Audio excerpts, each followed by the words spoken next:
for getting an education of books is now far out of date. While Benga's humanhood and freedom were battled out in the press, the zoo began seeking ways to make it less obvious that Benga was on display.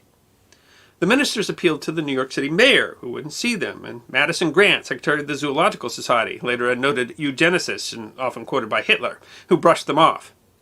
Many papers defended Hornaday and Werner, who they insisted were victims of well-meaning but foolish protests.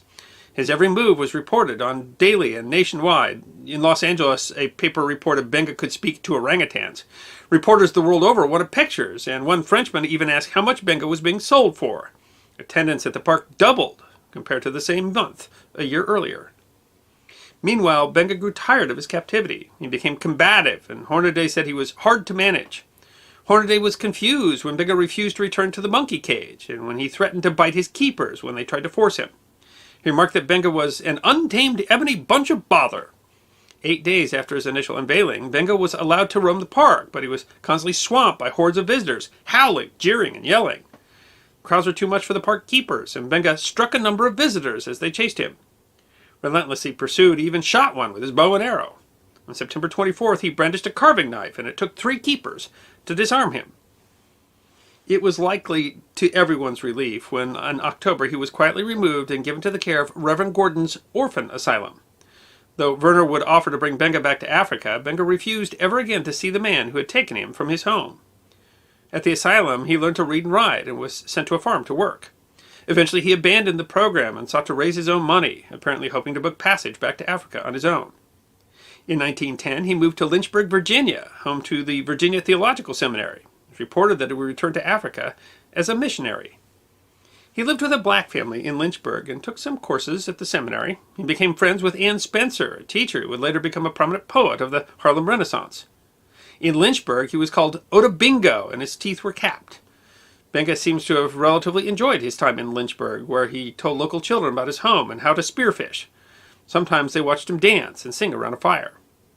Still, by 1916, after 6 years of trying to earn money to get home, he seems to have grown melancholy. He stopped playing with the children and spent hours alone under a tree singing, "I believe I'll go home, Lordy, won't you help me?" It had been 10 years since he'd last seen Africa. On March 19th, 1916, Benga was seen collecting wood. He started a fire that evening in a field near Mary Ellen's house, where he again danced and sang. That night, he entered a shed and retrieved a gun that he had hidden there. He shot himself through the heart. The Lynchburg News reported that, for a long time, the young man pined for his African relations and grew morose when he realized that such a trip was out of the question because of the lack of resources. He was buried at the city cemetery, surrounded by the family that he had found there. In the years that followed, everybody involved in the Ota Benga story went to defend themselves. Hornaday insisted that Ota Benga stayed in the park because he was well treated. Werner continually insisted that he was Ota Benga's friend and rescuer, and papers suggested that Ota Benga killed himself because he couldn't deal with the white man's magic and civilization.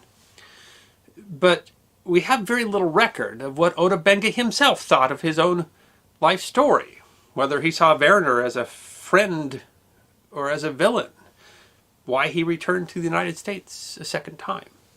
What is clear is that Ota Benga was a victim of exploitation, depending upon the story, possibly at the hands of fellow Africans, but certainly at the hands of the Belgians, of Werner, of Hornaday.